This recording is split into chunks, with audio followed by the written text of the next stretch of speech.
Hello friends, how are you? I am Deepak Kumar da, आपकी सेवा में उपस्थित हूँ।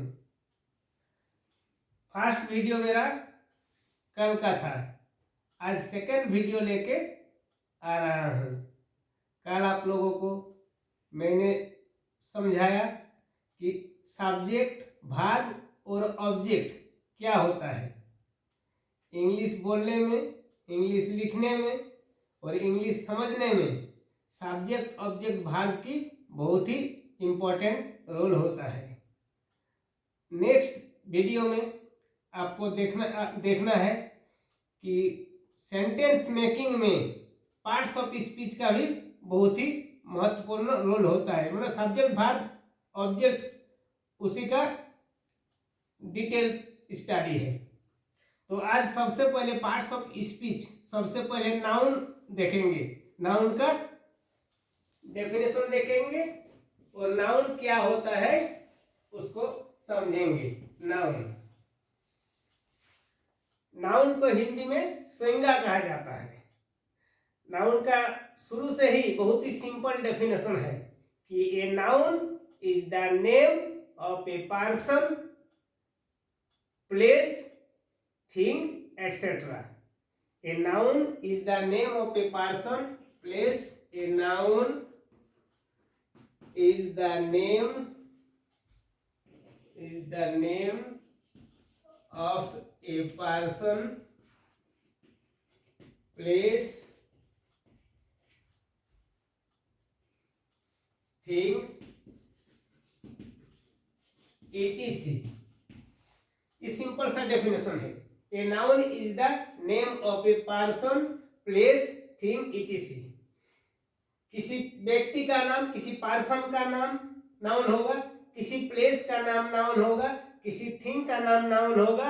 उसके बाद और कुछ एब्स्ट्रैक्ट नाउन है, जैसे कोई भावना है, फीलिंग्स है। अब क्या है कि एक एक एग्जाम्पल देखना है। जैसे प्लेस, पर्सन का नाम, जैसे राम हो गया, राम एक पर्सन है। प्लेस निरसा, निरसा एक प्लेस है। और चौक, चौक एक थिंग है। बहुत सारा एग्जाम्पल आ जाएंगे। तो राम, निरसा, चौक एक्सेट्रा, ये सब क्या है? नाउन है। संज्ञा कहते हैं हिंदी में, संज्ञा कहा जाता है, इंग्लिश में नाउन कहा जाता है। अब नाउन का देखना है कि नाउन अगर हमको पता चल गया कि नाउन क्या होता है, कि कोई भी व्यक्ति का नाम, चाहे वो राम हो, श्याम हो, मोहन हो, रीता हो, गीता हो, कोई भी प्लेस, चाहे निरसा हो, धनबाद हो, गिरिडीह हो, हजारीबाग हो, दिल्ली हो, पटना हो, कुछ भी हो, किसी गांव का नाम, मतलब किसी भी चीज का नाम, किसी भी व्यक्ति का नाम, किसी भी स्थान का नाम, ये सब रहेगा तो हम लोगों को समझना होगा कि वो नाउन है। अब देखना है कि नाउन सेंटेंस में कहाँ रहता है, सेंटेंस में उसका स्थिति कहाँ है, लोकेशन क्या है। जैसे एक प्रैक्टिकल एग्जांपल देखें, जैसे मैं दीपक नाम हूं, मेरा एक लोकेशन है कि मैं कहाँ हूं। तो मैं धनबाद के निरसा में हूं, तो देखना होगा कि नाउन का लोकेशन कहाँ होता है, नाउन कहाँ रहता है।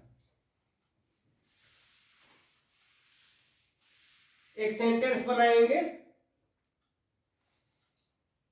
सीता सिंग्स ए सॉन्ग, ये एक सेंटेंस है। Sita sings a song. तो यहां देखना होगा कि सीता एक नाउन है और सॉन्ग एक नाउन है। यहां दो नाउन आया है, सीता एक नाउन है, सॉन्ग एक नाउन है। सिंग्स वर्ब है, कल ही देखे हैं, और वर्ब के बारे में आगे और चर्चा करेंगे। तो यह फिलहाल इस सेंटेंस में क्या है, दो नाउन मिल गया, सीता एक नाउन है, सॉन्ग एक नाउन है।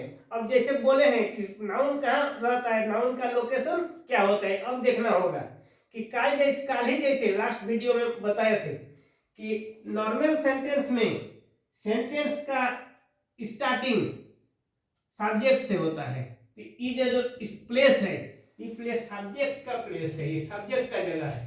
ये सब्जेक्ट का जगह है।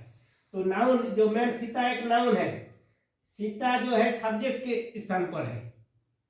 और एक नाउन है सॉन्ग, ई जो प्लेस है, ई लोकेशन ऑब्जेक्ट का है, ये ऑब्जेक्ट का स्थान है। उस ऑब्जेक्ट का स्थान है, ये ऑब्जेक्ट का स्थान है। तो नाउन कहाँ रहता है? नाउन या तो सब्जेक्ट के स्थान पर रहेगा, नहीं तो ऑब्जेक्ट के स्थान पर रहेगा।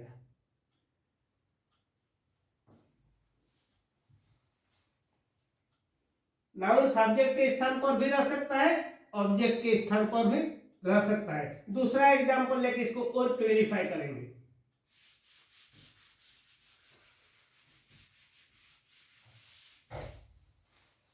सुमन is reading a book. Suman is reading a book. यहां भी देखना होगा नाउन क्या है। जैसे बोले हैं noun is the name of a person, place और थिंग, तो एक पर्सन का नाम है, एक नाउन है सुमन, और बुक एक थिंग का नाम है, ये भी है नाउन। इस सेंटेंस में भी, इस एग्जांपल में भी नाउन दो है, एक सुमन और एक बुक। फिर लोकेशन देखना है कि जो सुमन है, सुमन किस जगह पर है? सुमन है सब्जेक्ट के जगह पर, वही सुमन है सब्जेक्ट के स्थान पर, और बुक जो नाउन है वो भी ऑब्जेक्ट के स्थान पर है। और इज हम लोग का ऑक्सिलियरी वर्ब में सहायक क्रिया है, इसको सहायक क्रिया कहा जाता है, इसको आगे चर्चा होगा इसका। फिर रीडिंग है मैन वर्ब, ये एक वर्ब है, ये सब आगे चर्चा करेंगे। अभी फिलहाल हम लोग को देखना है नाउन। सुमन एक नाउन है, बुक एक नाउन है, या सब्जेक्ट के जगह रहेगा नाउन या फिर ऑब्जेक्ट के जगह रहेगा।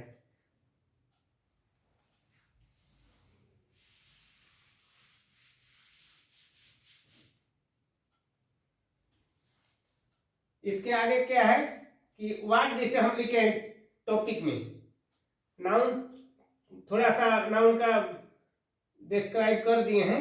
अब यहाँ क्या, जैसे हम टॉपिक में लिखे हैं एनालिसिस ऑफ वर्ड्स। कल भी बोले थे कि इंग्लिश बोलने के लिए, इंग्लिश समझने के लिए, इंग्लिश लिखने के लिए वर्ड का स्टॉक होना बहुत ही जरूरी है। हमारे पास भावना है, उसको हम एक्सप्रेस करना चाहते हैं, लेकिन एक्सप्रेस कैसे करेंगे? भाषा से ही एक्सप्रेस करेंगे। तो भाषा कैसे बोलेंगे? तो कल जैसे बोले हैं लास्ट वीडियो में कि भाषा बोलने के लिए भाषा का कुछ रूल भी होता है, और सबसे मेन जो है मोस्ट इंपॉर्टेंट कि वर्ड का स्टॉक होना चाहिए। कि अगर हमें भूख लगा है तो हम एक्सप्रेस करेंगे, तो भूख जो वर्ड है हंगर, अगर उसको नहीं जानेंगे, उसको नहीं बोलेंगे, तो हम अपनी भावना को व्यक्त आसानी से नहीं कर सकते हैं। इसीलिए बोले हैं कि वर्ड को स्टॉक करना होगा, और स्टॉक करना होगा, वर्ड स्टॉक के लिए थोड़ा मेहनत करना होगा, लेकिन उतना भी मेहनत नहीं करना होगा। इसीलिए जो टॉपिक है एनालिसिस ऑफ वर्ड्स, कैसे हम वर्ड्स को इजीली याद रख सकते हैं। तो चलिए वर्ड का एनालिसिस करते हैं। जैसे एग्जांपल के लिए एक वर्ड लेते हैं केयर, CARE, केयर।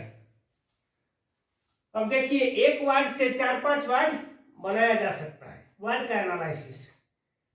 तो केयर का मतलब होता है देखभाल करना, इसको भार के रूप में लेते हैं। केयर का मतलब होता है देखभाल करना, देखभाल करना, देखभाल करना।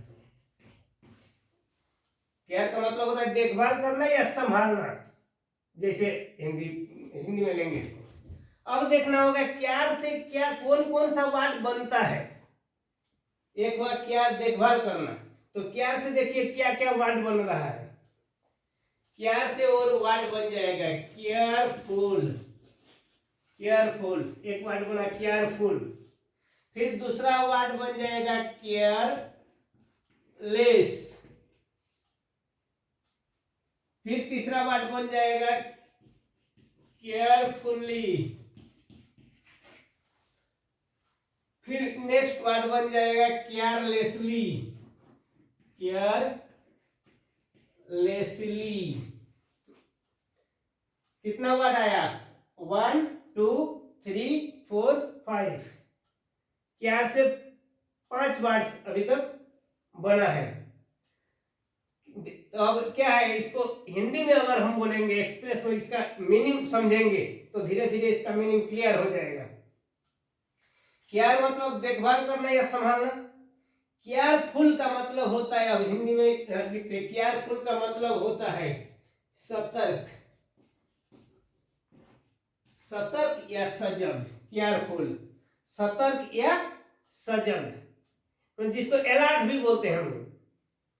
केयरलेस बेपरवाह, किसी चीज का कोई परवाह नहीं है, केयरलेस बेपरवाह,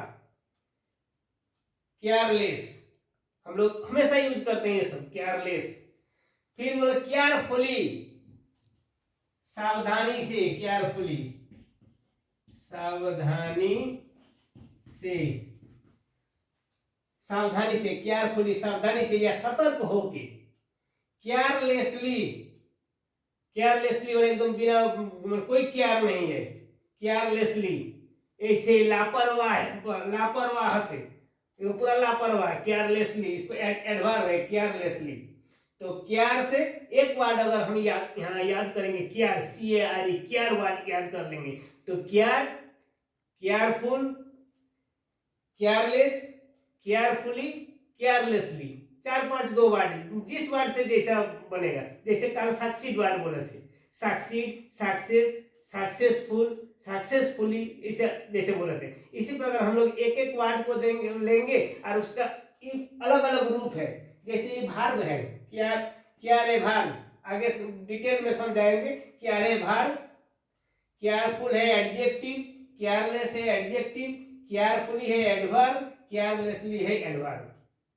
तो एक वर्ड से या 5 वर्ड। नेक्स्ट वर्ड अब चलते हैं, देखते हैं नेक्स्ट वर्ड का एनालिसिस करते हैं। नेक्स्ट वर्ड पर आते हैं, कैसे, मेरा कहने का मतलब है कि वर्ड को कैसे इजीली, वर्ड को कैसे इजीली हम याद रख सकते हैं। तो देखिए, छोटा वर्ड का छोटा छोटा टुकड़ा होता है, जैसे पॉसिबल, POSSIBL, पॉसिबल, पॉसिबल का मतलब होता है संभव, पॉसिबल, पॉसिबल का मतलब होता है संभव। तो वर्ड का जो छोटा टुकड़ा होता है जिसका कोई मीनिंग ऐसे नहीं होता है, उस टुकड़ा को अगर किसी शब्द के आगे, किसी वर्ड के आगे जोड़ देंगे या फिर पीछे जोड़ देंगे तो उससे भी वर्ड बन जाएगा।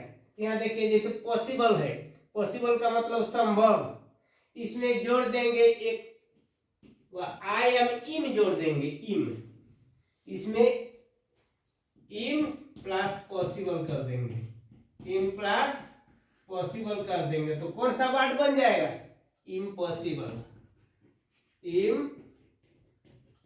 इम्पॉसिबल, इम्पॉसिबल बन गया। पॉसिबल से इम जोड़ दिए हैं, इम्पॉसिबल बन गया। तो अगर पॉसिबल का मीनिंग संभव होता है, जब इसमें इम जोड़ देंगे, आई एम इम जोड़ देंगे तो उसका मीनिंग उल्टा हो जाएगा। पॉसिबल का मीनिंग है संभव, इम्पॉसिबल का मीनिंग है असंभव। जिस काम को किया नहीं जा सकता है उसको असंभव कहते हैं।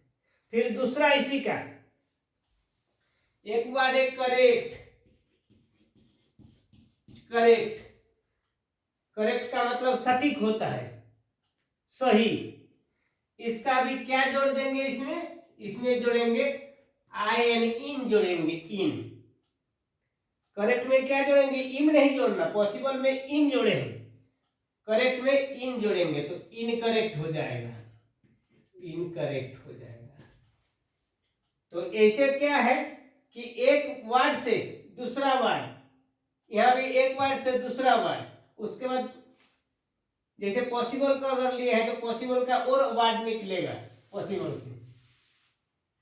अब क्या, पॉसिबल इम्पॉसिबल हो गया, फिर आया पॉसिबल से पॉसिबिलिटी, पॉसिबिलिटी संभावना, पॉसिबिलिटी आता है। फिर जैसे पॉसिबल से पॉसिबिलिटी आया, इम्पॉसिबल से इम्पॉसिबिलिटी आएगा, इम्पॉसिबिलिटी आएगा, ये नाउन है, इम्पॉसिबिलिटी आएगा। ये सब एडजेक्टिव से नाउन बन रहा है। Possible, impossible, possibility, impossibility. हाँ, तो इसके बाद देखना है कि वर्ड को मेरा मतलब क्या होता है, कि हम क्या बोलना चाहते हैं कि आपका वर्ड स्टॉक हो जाए लेकिन आपको कोई तकलीफ ना हो। वर्ड स्टॉक कीजिए विदाउट टेंशन, विदाउट बर्डन। अब कैसे करेंगे, जैसे उधार बोले हैं कि एक वर्ड लीजिए 4-5 वर्ड बन जाएगा। फिर ने लास्ट वीडियो में बोले थे कि वर्ड को ज्वाइंट कीजिए, उसमें भी आपका वर्ड बढ़ेगा, इंटरेस्टिंग वर्ड होगा, अट्रैक्टिव वर्ड होगा। फिर और बोल रहे हैं, देखिए आगे कैसे कैसे वर्ड भी करते हैं, जैसे ऐसा इन डेंजर। ये सब स्पोकन इंग्लिश या रिटन इंग्लिश के लिए बहुत जरूरी। इन डेंजर, ये सब वर्ड ऐसे याद करना है। खतरे में, खतरे में, इन डेंजर का मतलब होता है खतरे में। इन ए फिक्स, मुश्किल में, मुश्किल में। In a fix, in search of, in search of, की खोज में, खोज में। तो ऐसे हम लोग याद करेंगे जल्दी, ऐसे बात याद करेंगे जल्दी याद आ जाएगा, अच्छा लगेगा। इसमें स्पीकिंग इंग्लिश में भी काम आएगा, रिटन इंग्लिश में भी काम आएगा। इन डेंजर, खतरे में, इन ए फिक्स, मुश्किल में या संकट में, इन सर्च ऑफ, की खोज में। तो इस टाइप के बहुत सारे वर्ड से, बहुत सारे टेक्निक से बहुत सारा एनालिसिस करते हैं। और पार्ट्स ऑफ स्पीच जैसे आज नाउन बताए, कल आपको प्रोनाउन बताएंगे, उसके बाद बहुत कुछ जॉइंट वर्ड्स भी बताएंगे आगे। इसीलिए चलिए दोस्तों, आज यहीं तक। लाइक कीजिएगा, सब्सक्राइब कीजिएगा और बेल आइकन को दबाइएगा और शेयर भी कीजिएगा। चलिए, गुड नाइट।